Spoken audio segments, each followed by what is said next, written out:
بسم اللہ الرحمن الرحیم۔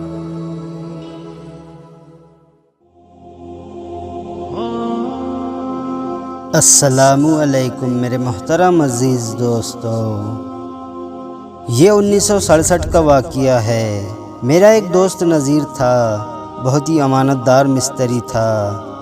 ایک مرتبہ ہم نے شرط لگائی کہ قبر میں 4 گھنٹے گزارنے ہیں۔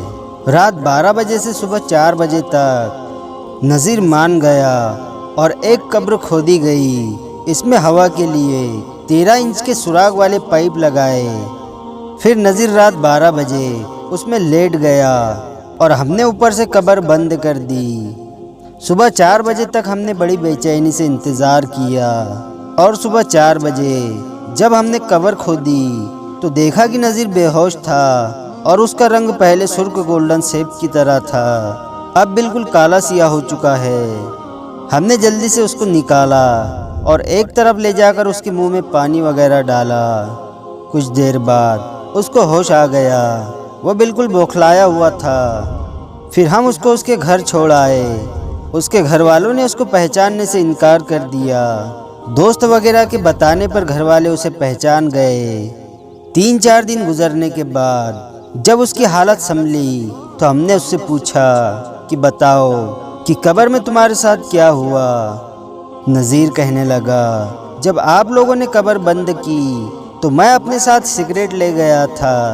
میں نے جیسے ہی سگریٹ نکالا اور جلانے لگا کہ اچانک ایک طرف سے تیز آگ میری طرف آئی اور دوسری طرف سے ایک روٹی آئی، اور اسی روٹی نے تیز آگ کو ایک طرف دھکیل دیا۔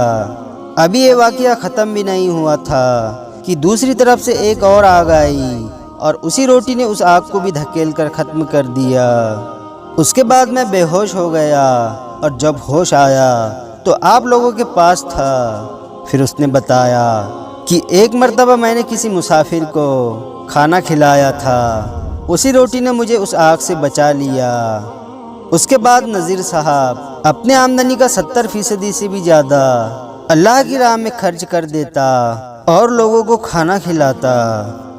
اللہ رب العزت سے دعا ہے کہ ہمیں بھی دوسروں کا احساس اور ان کی مدد کرنے کی توفیق عطا فرمائے، آمین یا رب العالمین۔ ویڈیو پسند آیا ہو تو لائک اور شیئر ضرور کریں، اور آپ نے ابھی تک ہمارے چینل کو سبسکرائب نہیں کیا ہے تو اسے بھی سبسکرائب ضرور کر دے، اور ساتھ میں بیل آئیکن دبا دے تاکہ ہر آنے والی نئی ویڈیو کی نوٹیفیکیشن آپ تک پہنچتی رہے۔